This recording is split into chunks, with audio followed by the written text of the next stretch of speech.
Saudi আরবের বিশাল উপকূলীয় অঞ্চলে বিভিন্ন ধরনের সামুদ্রিক ও উপকূলীয় পাখি দেখা যায়, বিশেষ করে লোহিত সাগর এবং পারস্য উপসাগরে। যে পাখির জাতগুলো দেখা যাচ্ছে সেগুলোর নাম হচ্ছে পেলিকানস। এদের আকার বেশ বড় এবং এরা হাঁসের মতো জলে ভেসে বেড়ায়। তবে এদের বিশেষ বৈশিষ্ট্য হলো এদের বিশাল ঠোঁট এবং ঠোঁটের নিচে থলি থাকে, যা মাছ ধরার জন্য ব্যবহৃত হয়।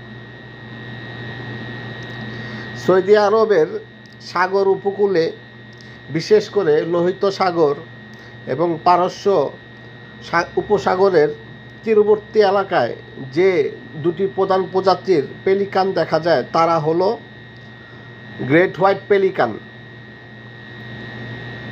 এরা বিশ্বের অন্যতম বৃহৎ উড়ন্ত পাখি। এরা লম্বায় প্রায় 140 থেকে 180 সেন্টিমিটার হতে পারে এবং এদের ডানার বিস্তার খুবই চিত্তাকর্ষক, প্রায় 2.8 থেকে 3.6 মিটার পর্যন্ত হতে পারে।